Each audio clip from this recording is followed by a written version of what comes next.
To be brief, but first of all to thank you for the great honor and the recognition.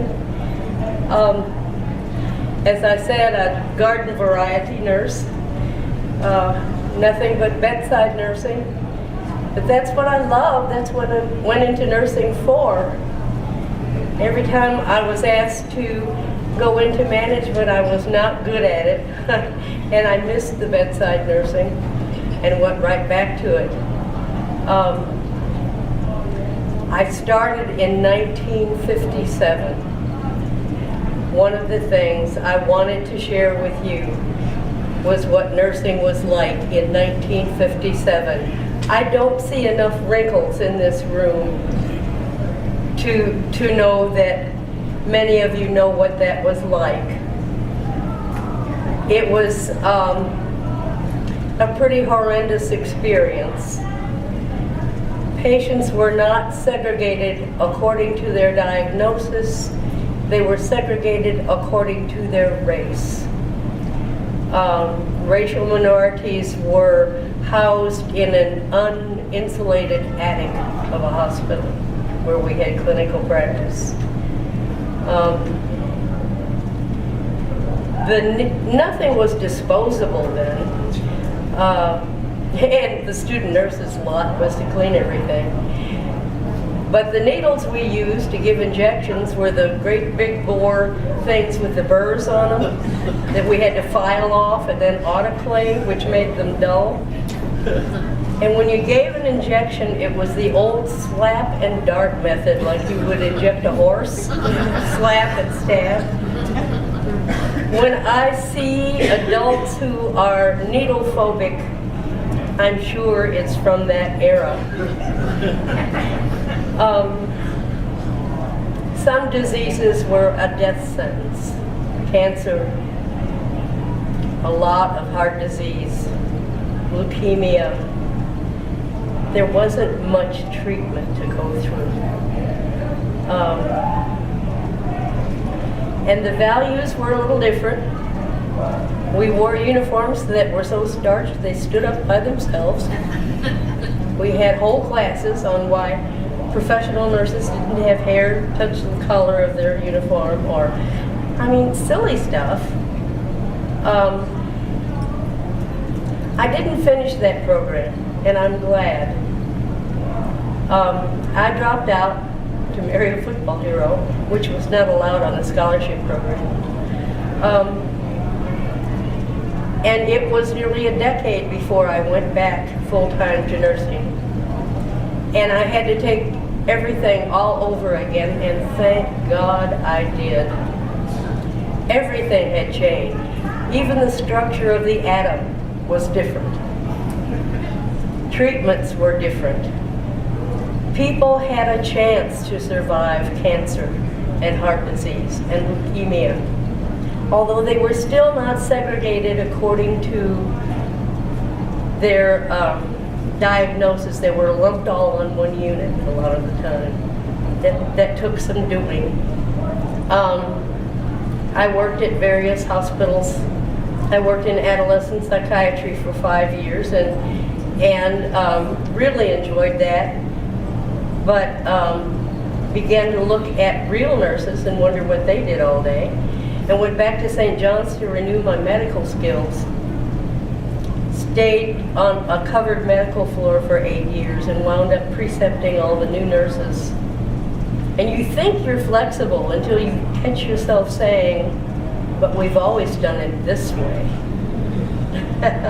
And you realize you're a little stuck in the mud person. Eventually, I rotated back to psych. Enjoyed those years, and then turmoil came to St. John's. Terrible turmoil. What happened was that the good old sisters were dying off, and they turned the administration of the hospital over to the suits, to the corporate types, who never came above the first floor. And they began to target any nurse who'd been there long enough to make merit raises, me. Any nurse who was getting close to retirement, me. any nurse who was developing any medical problems, me, and any nurse who had topped the career ladder.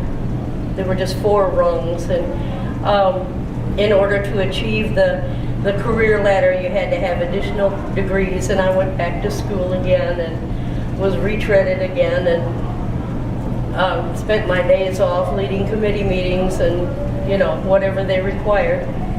Single moms tend to say, how high, when the boss says jump. But things got really rowdy, and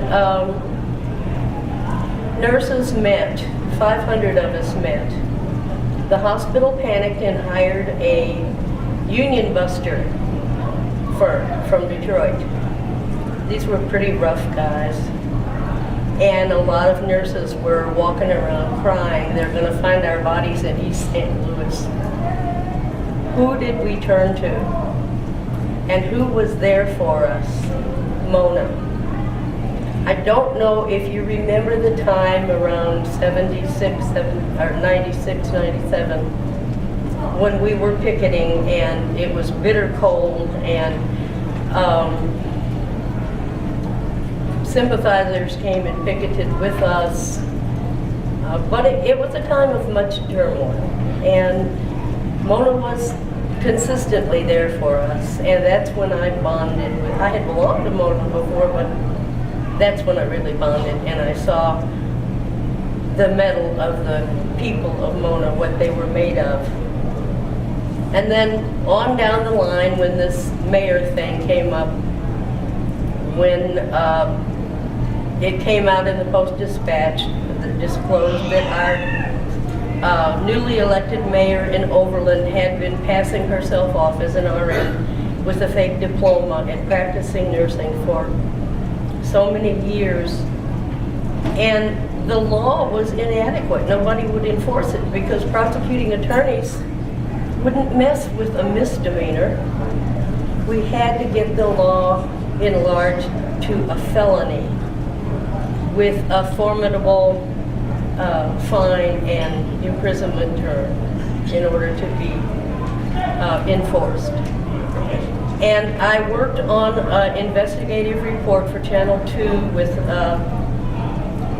an investigative reporter named Alan Hayes, who disclosed about a dozen nurse imposters in Missouri and Illinois, and he confronted many of them on the special. Most of them were working in home health with the vulnerable elderly, and that's when I knew that law had to be changed. It took 4 state representatives, and then again, that's when Mona helped. Jan Polizzi guided me and knew who to call, and found Tim Meadows to sponsor the bill. Several others had kind of let it slip through their fingers, but Mona gets it done. And Mona had the stick-to-itiveness. And I'm hoping that Mona will always be around when we hit these troubled times, that we can stick together and make it work. So I thank you for the honor.